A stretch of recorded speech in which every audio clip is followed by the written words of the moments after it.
Ça se passe en Amérique. La divorce d'une femme, malheureusement pour elle. Elle réclame la moitié du bien de l'homme. Regardez la vidéo jusqu'à la fin. 30 Et n'oubliez pas de millions vous abonner. dollars. D'accord, je vois ici. Mademoiselle Taylor, vous demandez la moitié d'une loterie gagnante. Dans le montant de 21 millions de dollars, c'est correct, n'est-ce pas? Oui, c'est correct. D'accord. Expliquez-moi pourquoi vous avez le droit à cette somme. Et là, forcément, elle va tenter de récupérer la moitié.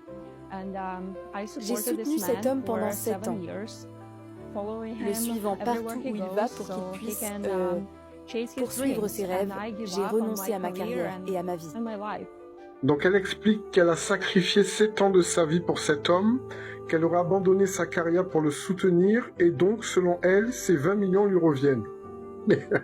Si vous me le permettez, je peux aussi ajouter, je suis convaincue que ces numéros sur les tickets de loterie ne sont pas. La confiance est notre histoire commune. Sans moi, sans nous, il n'aurait pas gagné. Je peux vous expliquer davantage si vous le permettez. Ces numéros sont 2, 7, 14, 21, 28 et 39. Le 2 décembre, jour de notre mariage. Le 7 juin, le jour où il a proposé. Le 14 août, notre anniversaire de mariage.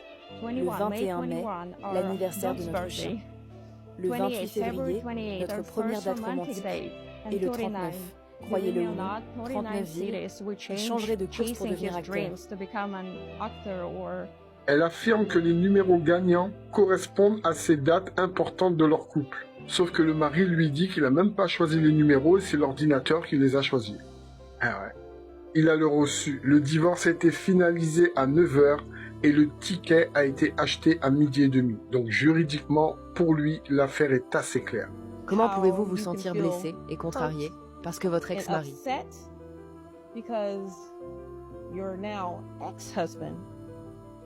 il est entré en possession d'une bonne somme d'argent.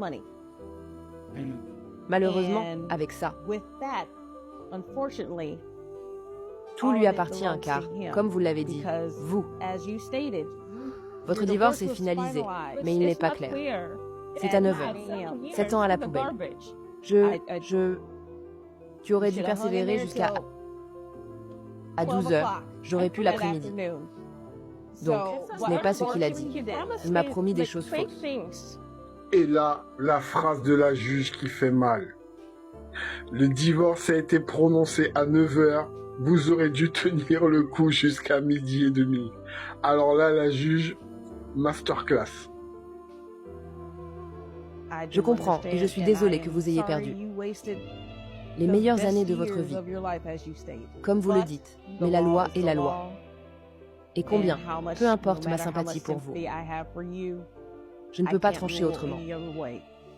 Ah là, donc la juge a tranché, les 40 millions appartiennent à monsieur. Elle comprend qu'elle soit blessée, mais comme elle le dit, la loi c'est la loi. Mais franchement, le timing il est incroyable. Elle demande le divorce à 9 h et quelques heures plus tard, son ex devient multimillionnaire. Alors dites-moi, est-ce que c'est le karma qui a frappé ou est-ce un simple coup de malchance? Dites-moi ça en commentaire.